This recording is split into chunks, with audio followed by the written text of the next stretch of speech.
Hi guys, Freddy here. Welcome back to another retro RPG. And at the end of another poll, we've got a clear winner, and it's the blue box, the Dungeons & Dragons Expert Set from 1983. And I'm very happy to be covering that, which we'll go over to the desktop in just a second. Now, as usual, I'll be back at the end of the video with some other channel-related stuff and things connected to the poll. But for now, let's go over to the desktop and have a look at the Expert Set. So, this is the Dungeons & Dragons Expert Set, the famous blue box, which came out as the Set 2 to Set 1, the red box, the basic rules. Now, to do a bit of history for those that don't know, although I imagine that most of my viewers will know this, but the original version of Dungeons & Dragons had come out and were by Dave Arneson and Gary Gygax.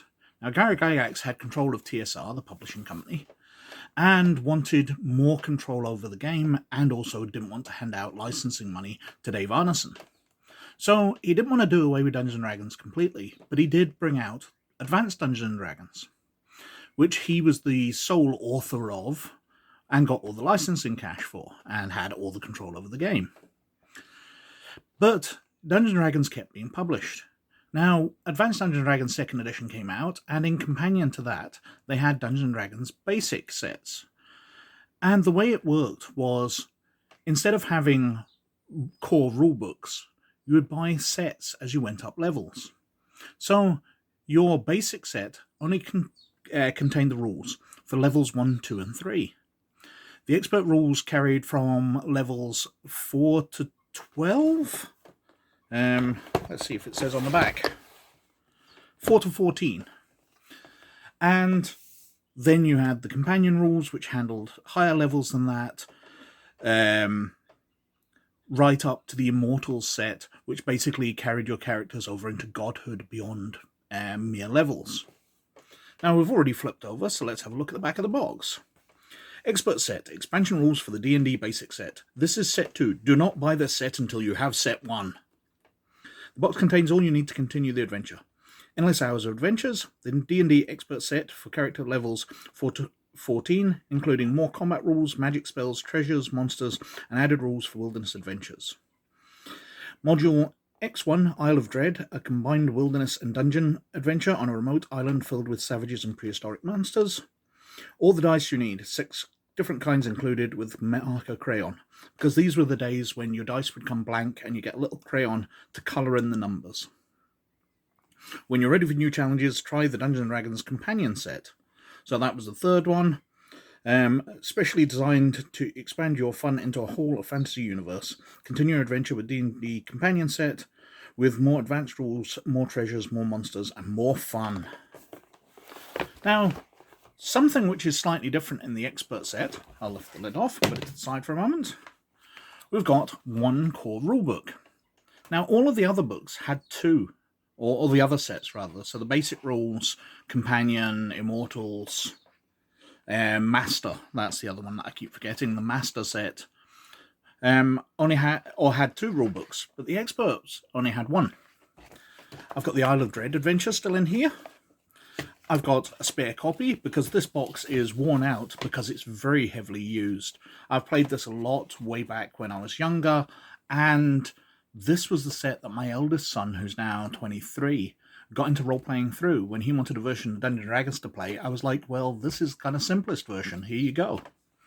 He probably would have been better off with 3rd or 5th edition, but this is what I gave him because I had it lay around. So it's been the first role-playing game for a number of members of my family. Now in the box, we've also got a leaflet for Amazing Stories magazine. A leaflet into the fantastic world of computer gaming.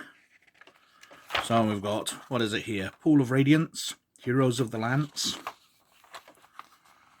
Dungeon Master's Assistant, Volume 1 Encounters, Hills Far, which I always found to be a bit basic and silly in comparison to the others.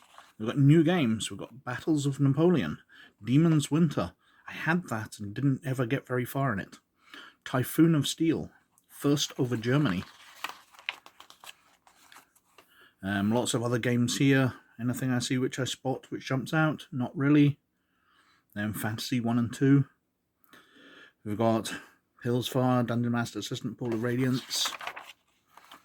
Lots of war games. SSI Classics, Gemstone Healer and Questron. New novel and module from TSR, Azure Bonds and the Curse of the Azure Bonds, which was also the second game in the series started by Pool of Radiance. Pool of Radiance clue book, and a list of games. Kind of cool stuff. And then a leaflet to subscribe to Dragon Magazine and Dungeon Magazine. So Dragon Magazine had ideas for extending levels and things. Dungeon tended to have adventures. But I'll put the box aside, and we'll start having a look through the book.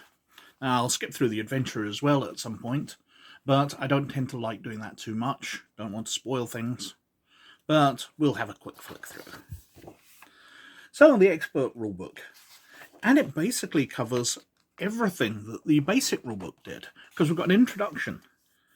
The Expert game telling you how it extends it, the Dungeon Master's task, hit dice and hit points, maximum levels and experience points, horses, because that's why there's a picture of a horse rider and a dragon on here, because this book basically gave you animals, beasts of burden for the first time in your campaign. Memorizing spells, reverse spells, multiple spell effects, and then on to the character classes for the humans. Because you've got to remember, in basic Dungeons and Dragons, your classes are for humans or to be a non-human. So you can be a fighter, a cleric, a thief, or a dwarf, an elf, or a halfling. You can't be a dwarf fighter because dwarf is the character class. Anyway, we've got cleric here with the different levels of spells, first level spells. Again, these seem to be basically repeated from the basic set, so I'm not sure how much you would need to cart around the basic set and the expert set. Got a bunch of spells here going up to 6th level. We've got the fighter, which has a very brief rundown. Something I always liked in the earlier editions of Dungeons & Dragons was the titles. So when you're a 4th level fighter, you're a hero. When you're a 5th level, you're a swashbuckler. When you're a 7th level, you're a champion. 8th level, you're a superhero. Okay, that seems a bit much. Whereas, if you're a 3rd level magic user, you're a conjurer. If you're 7th level, you're a sorcerer. When sorcerer used to just be a character level. We've got the spells here. Obviously, fighters get no special abilities at all. They get their saving throws, they get their hit chance, and that's it. There are no skills or anything in this. So we've got the magic user spells. They're on to Thief, and they get their Thief abilities to open lock, find traps, remove traps, pick pockets, move silently, climb sheer surfaces, hide in shadows, or hear noise. And they've got their different titles. 7th level, a Pilferer. That sounds great to me. And then we're on to character classes Demi-Human, or non-human as I would call them. Demi seems a bit insulting to them. But this book really doesn't like non-humans. It really likes to pick on them a bit. It clusters them all in together like they are just classes. So we've got dwarves. Dwarves are only able to attain 12th level at most. Elf may only advance to 10th level. So we're putting in character limits, which is something I don't like in Dungeons & Dragons. I always thought it was stupid. It penalizes the character at the wrong end. So you get all your extra powers for being non-human, you get your dark side and whatever. And then you stop advancing at level 10 if you're an elf. But you've had all the advantages up to then. And as we know, most campaigns tend to end before 10th level. I think a study on Roll20 showed that most campaigns tend to drop out about 6th or 7th level. I could be wrong on that, but I've got a vague memory of that. So penalizing characters at higher levels by just stopping them going any higher, it's really stupid. Most people won't ever suffer those penalties. They will get the extra abilities and no penalty ever. It's only a penalty if you keep on going, and by then you can probably arrange with the Games Master to carry on leveling or to swap to a human character instead, because why would you bother continuing to play? Lose a level perhaps and choose a human character starting at 9th level but being able to advance beyond that later on. Elf halflings. We've got adventuring gear. adventuring, how to go out, movement rate, scale, just general information. Then on to the Dungeon Master section, so procedures. We've got the clans for demi-humans, which does seem really wrong to me. So demi-human races of dwarves, elves, and halflings have a different way of life than humans. They live longer, have a stricter way of life, and find security in large family groups called clans. Now, a clan is definitely something which sounds like a dwarf thing to me. But an elf clan? Even a halfling clan? I'm not sure whether I like the sound of that. But I don't really think elves belong in clans. It sounds far more primitive than the ethereal elves of Tolkien. But that's what you get. Different types of combat, talking about how to do aerial combat, mass land combat. We've got construction costs, because at the levels we're starting to reach now, your characters are going to be getting far more gold than they can spend on new backpacks and waterproof hiking boots. They're going to want to invest it in something else. So you've got construction costs, so they can build a castle and become some kind of lord. So you've got construction details, castle plans, costs and time. Now, costs of adding arrow slits and windows, doors, roofs. We've got procedures for handing out experience points for the hit dice of monsters. We've got followers being introduced, with the different costs of hiring mercenaries as well. So you've got mercenaries and your ordinary followers. Mixing levels of characters, talking how to do that. Talking you out of overusing dice. It's role-playing a role, not role-playing as in just rolling dice. How to do research to learn new spells and get new items. Specialists. So if you want to hire a mercenary, but you're wanting somebody with extra skills, you can hire an alchemist or an armorer, an animal trainer, an engineer, a sage, a seaman, a spy. Talking through the types of strongholds. Clerics will obviously have a type of temple rather than just a castle. Demi-humans will have their own strongholds. Fighters will build castles. Magic users will build their towers. Thieves will buy hideouts. We go through swimming, taxes, wishes, and then how to design a wilderness, because this book is all about wilderness campaigns and animals. Some standard charts here for hit rolls, monster hit rolls, saving throws. A guide to what a settlement might look like. Some maps, the Grand Duchy of Karamakos, the lands and environs of the D&D wilderness. We've got random encounters, so if you're on grasslands, you roll a d12 and choose what you're going to get. So we roll a 5 and we're on a river and we encounter a buccaneer. Flyers and swimmers, different types of monsters for wandering monsters and encounters. Random tables for finding magical treasures. Talking through D&D campaign, the towns are safe, but it's the wilderness you want to go into. That's where the danger and the experience and the treasure lies. So a sample wilderness and hometown with those maps that were in the centre of the book. Adventures in the wilderness, giving you some ideas. And laying out your day if travelling. So daybreak, checks with the sea if you become lost. Roll for wandering monsters. If they're not encountered during the day, the daylight period ends, and so on and so forth, with you resting and then going on to the next day. Laying out how to do travel, which is a really good thing. What we got here? Pursuit, different types of encounters, waterborne encounters, weather encounters, different monsters. So we've got animal herds, basilisks, black puddings, cichlia, camels, I can pronounce that one, crocodiles, cyclops, just a monster manual in the back of the book. So gorgons, griffins, men, so you've got brigands, the buccaneers that were mentioned before, mermen, purple worms, scorpions, vampires, spectres. On to treasures. Unguarded treasure you could find with cursed items. Your magical items. Different powers that your treasures can have. So what effects magical weapons can have. Regeneration or spell storing. Wands. And we're getting through here. We've got the epilogue. Finding treasure is not an end in itself. Beyond the riches you'll find, there is the growing personality, the player character you have created. Once weapons are purchased, retainers hired, and maps translated, money disappears, but there are always more for the brave heart and the strong sword arm, for the intrepid adventurer who does not mind personal hardship and the presence of danger. There is adventure. And we've got an advert for the Dungeons & Dragons Expert Set modules, so different types of adventures for this level of rules. And we've got an index on the back. So that's the Expert Set rulebook.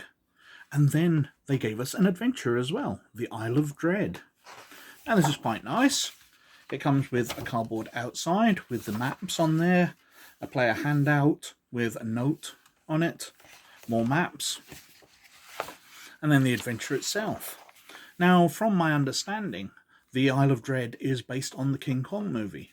So basically you are encountering to a lost world, continent, which nobody has seen before, which has different types of monsters, primitive races, etc.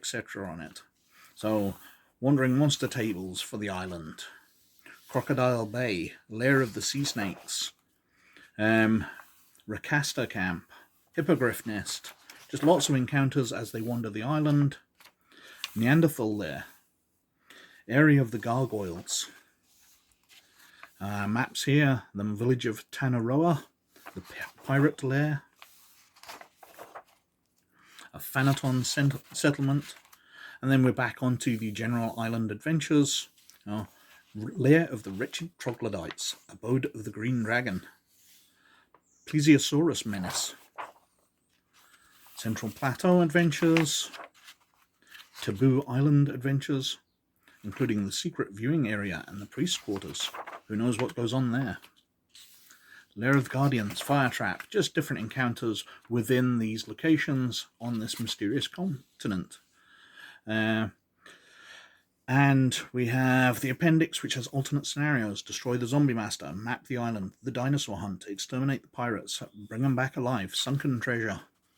We've got human encounters there, wandering human parties, and different types of new monsters. So Allosaurus, Ankylosaurus, Aranea, intelligent giant spider race, Brontosaurus, Dimetrodon, elk, Gangiri, who are a cross between a giraffe and a hornless rhinoceros, Copru, which are heat-loving amphibians of great intelligence and power, Megatherium, giant ground sloths, the native people, which are primitives, giant oysters, Thanatons, cross between raccoons and monkeys. That's kind of cute.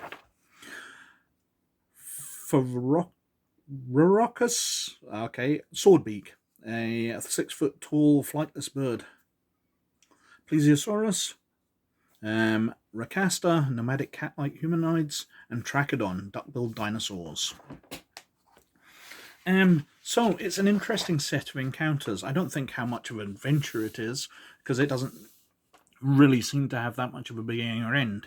It seems to just be throw you onto the island, you explore until something happens, and you encounter different dinosaurs, primitive peoples, and fight all sorts of stuff. It's an interesting enough idea, and it's nice to have it in the box to extend the expert rulebook. But there's not a lot more to it. But that is the Dungeons & Dragons expert set. There's not much more I can say. I really like these rules. Although they are inferior in almost any way to more modern sets, 3rd edition, which I personally think is the best Dungeons & Dragons rules, 5th edition, which I find absolutely fine. There's a lot to like in here. The grittiness of, or the primitiveness of the rules themselves have a certain appeal. It's just a lot of fun to play this version and see what happens, because it does seem a lot less organized and a lot more chaotic. So you can really let your imagination take flight. So that was the Dungeons & Dragons expert set, and that won the poll this week. Now normally at the other end of the poll we'd have a loser, which this week would have been the Arms and Equipment Guide for Dungeons & Dragons 2nd edition. However, I've started to think that perhaps I'm getting through my collection too fast, because although I've got quite a lot of games there, it is still a limited collection, it's not infinite. And the idea of making a video on one and then dismissing another pretty much forever really is burning through my collection too fast, especially as there are certain games which I have more of, and I don't really want to do lots of Shadowrun, lots of Star Wars, lots of GDW stuff over and over again. Apart from those 3 big ones that I cover, my collection is kind of limited because I just dipped into other games. So I've decided to do away with the losers of the polls for a while, and they will stay in. That's not to say if there isn't enough churn in the polls, if the same thing, I'm putting something in and it's winning, happens again and again and again, that I won't go back to introducing the losers and getting rid of them to freshen up the list every time. But for the moment, I'm just going to remove the winner, which this time was the Dungeons & Dragons Expert set, and bring in a new thing, which this time I'm bringing in the Klingon Ship Recognition Guide for the Star Trek role-playing game. Because I had thought about putting Traveller the New Era. It's one of the games that are behind the camera that I constantly talk about. But I've already got a Traveller game in there. We've got Mark Miller's Traveller in the poll. And putting 2 versions of Traveller up against each other just seemed a bit silly. So what I've decided to do is put in the Ship Recognition Guide. I did the Federation one a few months ago, and I really enjoyed looking through that. And although the Klingon guide has less material to work on, there were less Klingon ships in the original series of movies than Federation ships, I still think they did a fantastic job. So we've got that, we've got Mark Miller's Traveller carrying on over, we've got the Last Command sourcebook, the 3rd of the Throne Trilogy sourcebooks for the Star Wars role-playing game, we've got the Arms and Equipment Guide, which, as I said, didn't do very well this week, and the Rigger Black Book for Shadowrun. So we'll see how those come out and what wins. But as always, I think I've whittled on for quite long enough. So please like, subscribe and comment below, as it does me massive favours with the YouTube algorithm. But mostly, look after yourselves. And I'll catch you later. Bye now.